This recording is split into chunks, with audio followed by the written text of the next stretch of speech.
বর্তমানে আমরা খুব একটা অদ্ভুত সময় পার করছি বলা যায়। অধিকাংশ মানুষ এখন স্ট্রেসড থাকে। ছোট ছোট বাচ্চাদেরকে যদি আপনি জিজ্ঞাসা করেন তুমি কেমন আছো, তাহলে দেখবেন সে বলবে যে আমি খুব স্ট্রেসড আউট। আমরা ছোটবেলায় এই স্ট্রেসড আউট শব্দ শুনি নাই, কিন্তু এখন 5 বছরের বাচ্চাও সে স্ট্রেসড হয়। কি একটা অদ্ভুত সময় আমরা চলে এসেছি। টেকনোলজি আমাদেরকে অনেক কিছু শিখিয়েছে, আমাদের জীবনে অনেক কিছু দিয়েছে, কিন্তু আমাদের জীবন থেকে অনেক কিছু কেড়েও নিচ্ছে। আমাদেরকে যত ব্যতিব্যস্ত করে ফেলছে, আমাদেরকে যতটা ইনভলভ করছে, আমাদের মানসিক প্রশান্তি ততটাই যেন আমাদের থেকে হারিয়ে যাচ্ছে।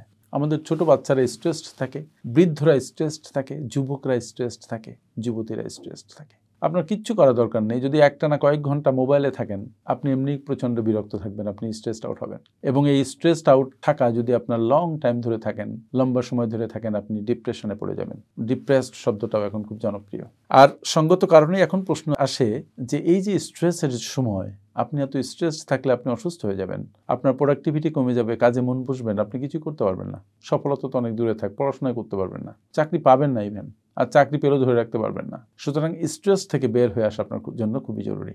স্ট্রেস থেকে বের হয়ে আসার জন্য প্রথম যে কাজ করা দরকার, আপনার নিজের ডিসিশন নেওয়া দরকার যে ইয়াস আমি স্ট্রেসড হব না এবং স্ট্রেস থেকে বের হয়ে আসবো, কারণ জীবন আমার, এই জীবন অন্য কারো নয়, আমার জীবন আমি সুন্দর রাখবো। এই প্রতিজ্ঞা নিয়ে, এই মানসিকতা নিয়ে, এই অ্যাটিটিউড নিয়ে যদি আমরা সামনে এগিয়ে যাই, তাহলে স্ট্রেস অর্ধেকই আমাদের থেকে দূরে সরে যায়। কারণ আমি চেয়েছি আমি স্ট্রেসড হব না, সুতরাং স্ট্রেস আমার মধ্যে ভিড় করবে কেন? যা হোক, আমরা নানা কারণে স্ট্রেসড আউট হচ্ছি। আমরা অনেকক্ষণ আর্থিক দুশ্চিন্তায় পড়ি, মানসিক দুশ্চিন্তায় পড়ি, রিলেশনশিপ ঘটিত দুশ্চিন্তায় পড়ি, চাকরি ক্ষেত্রে বিভিন্ন রিস্কে পড়ি, স্টক মার্কেটে ইনভেস্টমেন্ট নিয়ে ঝামেলায় পড়ি, আর মোবাইলে সারাক্ষণ তো পড়েই থাকি। এইসব কারণে আমাদের স্ট্রেস এত বেশি। স্ট্রেস থেকে বের হয়ে আসার জন্য আমি 10টা কাজ করতে বলবো, যেটা আমি প্র্যাকটিস করি। যদি আপনারা প্র্যাকটিস করেন, দেখবেন যে স্ট্রেস অত বেশি থাকছে না আপনার মধ্যে। সেই 10টা কাজের মধ্যে প্রথম যে কাজটার কথা বলবো, সেটা হচ্ছে ভালোভাবে শ্বাস নিন, গভীরভাবে শ্বাস গ্রহণ করুন। যে আমরা কিন্তু অল্প সময় 1 সেকেন্ডে শ্বাস নেই, 1 সেকেন্ডে ছাড়ি, কিন্তু ডিপ ব্রিদিং আমরা করি না। আমাদের deep breathing that is very important for our piece of mind. আমরা যদি স্থির থাকতে চাই, সুস্থির থাকতে চাই, মনে ভালো অবস্থান ধরে রাখতে চাই, তাহলে ডিপ ব্রিদিং খুবই পজিটিভ একটা অনুঘটকের ভূমিকা পালন করে। এই জন্য যদি আমরা স্ট্রেসড আউট ফিল করি, আমরা ডিপ ব্রিদিং করব।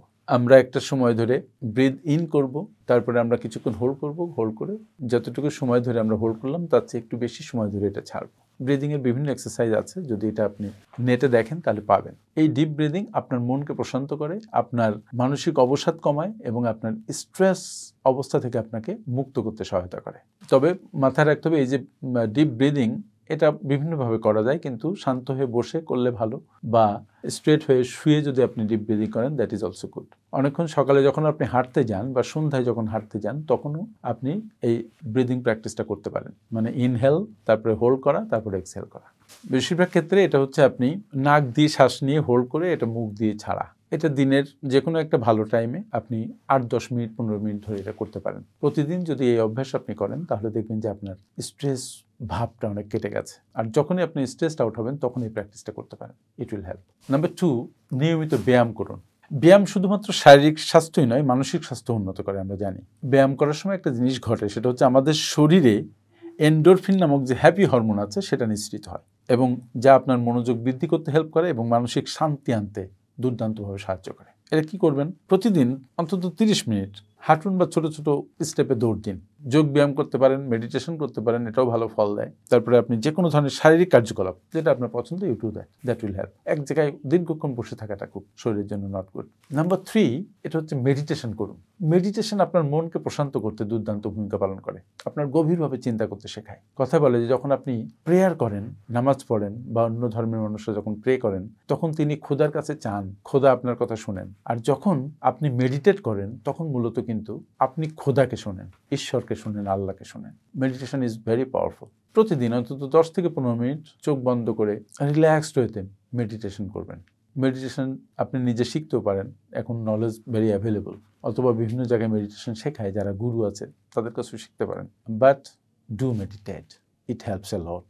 আমি মনে করি যে মনকে শান্ত করার সবচেয়ে বড় উপায় হচ্ছে মেডিটেট করা। এটা খুব বেশি সময় দরকার নেই, তো বললাম যে 10-15 মিনিট, সর্বোচ্চ 20 minute, that will help. Number 4, প্রাকৃতিক পরিবেশে সময় কাটান।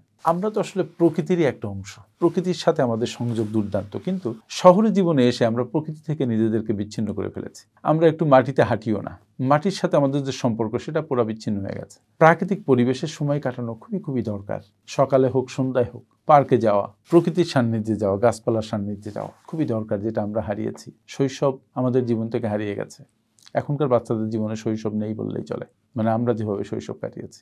যা হোক, প্রাকৃতিক পরিবেশ আপনার মনকে উদার করে, মনকে প্রশান্ত করে, আপনার থিঙ্কিং প্যাটার্নকে পাল্টে দেয়, আপনার প্রাণ সতেজ করে, শরীরে অক্সিজেন ফ্লো ভালো হয়। প্রকৃতির মাঝে গেলে দেখবেন যে আপনি বিনা কারণে শান্তি অনুভব করছেন, যে শান্তি আপনি শহরের মধ্যে খুঁজলেও পাবেন না। So go to the nature. প্রতিদিন সময় করে একটু 10-15 মিনিট, 20 মিনিট, আধা ঘন্টা বসে থাকুন, হাঁটুন, সবুজ গাছের দিকে তাকান।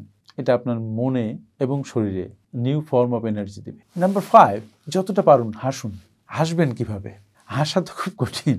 নিজে নিজে হাসা যায়, নিজের ছবির দিকে তাকিয়ে হাসা যায়, বন্ধু বান্ধবদের সাথে আড্ডায় মেতে উঠে হাসা যায়, ছোট ছোট বাচ্চাদের সাথে হাসা যায়, পার্টনারের সাথে হাসা যায়, ইচ্ছে করলেই হাসা যায়, কেউ না থাকলে একাই হা করে হাসা যায়। সো হাসা প্র্যাকটিস করুন। হাসা খুবই খুবই দরকার। আপনি যখনই হাসেন তখন আপনার শরীরের কোষগুলো নেচে ওঠে, জাগরিত হয়, আপনার সমস্ত শরীরে একটা বিদ্যুৎ খেলে দেয়, পজিটিভ এনার্জির সঞ্চারণ ঘটে। সো ডু ইট, যে কোনোভাবে ডেইলি, পারলে প্রতি মুহূর্তে হেসে কথা বলুন, কিন্তু কারোর সাথে আবার ঠাট্টা করে হাসবেন না, সেটা আবার হিতে বিপরীত হতে পারে। যার সাথে কথা বলুন হেসে কথা বলুন, দ্যাট ইজ হাসি মুখে কথা বলুন।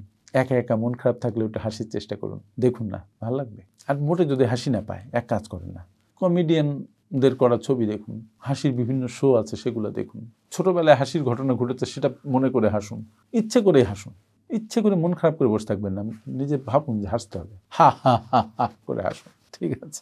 নিজের জন্য সময় দিন। আমরা অন্যকে সময় দিতে প্রচণ্ড ব্যস্ত, বাট নিজেকে সময় দেই না। নিজের জন্য সময় দিন, নিজে ভাবার একটু সময় নিন, বই পড়ুন, নিজের সাথে নিজে কথা বলুন, আয়নার দিকে তাকিয়ে নিজেকে প্রশংসা করুন, নিজের যত ভালো গুণ আছে সেগুলো সামনে আনুন, কনসেন্ট্রেট করুন। নিজেকে সময় দেওয়া দুর্দান্ত একটা ব্যাপার, নিজের সাথে কথা বলা দুর্দান্ত একটা ব্যাপার। Do it, it will help you. পরিবারের লোকজন এবং বন্ধুদের সাথে যোগাযোগ করুন। প্রতিদিন সময় করে একটা কাজ করুন না, একজন বা দুজন প্রাক্তন বন্ধুকে খুঁজে বের করুন, তার সাথে একটু কথা বলুন, 2 মিনিট কথা বলুন। পরিবারের সদস্যদের সাথে সময় কাটান। ছোটবেলায় যার সাথে খেলা করেছেন তাকে একটা ফোন করুন, পারলে তার সাথে দেখা করুন। আপনার এখন যেসব সহপাঠী আছে, কিছু কিছু বন্ধুত্ব নতুন করে যাদের সাথে হয়েছে, তাদের সাথে কথা বলুন। It will open new doors of happiness. Do it, make it a practice everyday. আপনার চিন্তা চেতনা ঘুরে যাবে, মন প্রফুল্ল হবে, করে দেখুন। নাম্বার 8, সুন্দর ঘুম খুব দরকার। আমরা বর্তমান সময়ে 12টা-1টার সময় ঘুমাতে যাই, ফলে ঘুম আসতে চায় না। রাত তো ঘুমের জন্য, এবং অত রাতে ঘুমের জন্য না। আমরা এখন স্টুডেন্ট না, তারপরেও কিন্তু 12টা বেজে গেছে। ওয়াই? বিকজ কোনো কাজ নেই, মোবাইল দেখি, সারা দুনিয়া দেখি, আননেসেসারি জিনিসে ডুবে থাকি। রেজার তাড়াতাড়ি শুয়ে পড়ুন, সকাল সকাল ঘুম থেকে উঠুন, সুন্দর ঘুম হবে। সুন্দর ঘুম হলে সব অ্যাংজাইটি ফ্যাটি সব চলে যাবে, এগুলো থাকবেই না। মন সুন্দর হবে, প্রশান্ত হবে, পরের দিন কাজ ভালো হবে, প্রোডাক্টিভিটি ভালো হবে, মেজাজ খিটখিটে থাকবে না, মেজাজ চড়ে যাবে না। প্রতিদিন কিন্তু মিনিমাম 6 আওয়ার্স ঘুম খুব দরকার। অনেকে বলে 7-8 ঘন্টা, এত না ঘুমালে চলে মনে হয়। কিন্তু কথা হচ্ছে, ঘুমের আগে মোবাইল দেখবেন না, ঘুম থেকে উঠেই মোবাইল দেখবেন না, বাথরুমে নিয়ে যাবেন না mobile. It is very dangerous. So slip well and work well in the next day. Number 9, সময় ব্যবস্থাপনা, that is time management.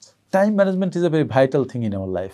Time management আপনি কীভাবে করছেন তার উপরে নির্ভর করছে আপনার সাফল্য বা ব্যর্থতা। If you are a good manager, then you can manage your time properly.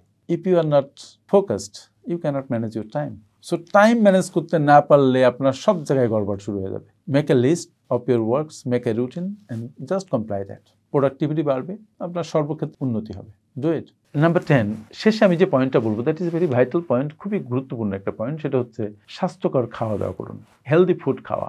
অনেক টাকা দিয়ে বাইরের গার্বেজ না খেয়ে শাকসবজি, যেগুলো মানে ভালো জিনিস, বাসায় রান্না করা খাবার খান। এটা আপনার খরচ যেমন কমাবে, তেমনি আপনার হেলথকে সুন্দর রাখবে। অল্প তেলের খাবার, পারলে দিনে 2 বার খান, এতবার খাওয়ার দরকার নেই, আমরা 7-8 বার খাই। We don't need that.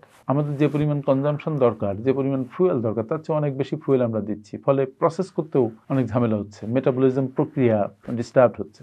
না খেয়ে সমস্যা হয় না, খেয়েই সমস্যা হয়। সুতরাং যতটুকু খাবার দরকার তার বেশি খাওয়ার কি দরকার? আমরা চোখ, মুখ সব কিছু দিয়ে খাই, মানে মুখের ক্ষুধা তো শেষ হয়, কিন্তু চোখের ক্ষুধা তো শেষ হবার নয়। সুতরাং we should concentrate on healthy foods, not the foods that are equivalent to garbage.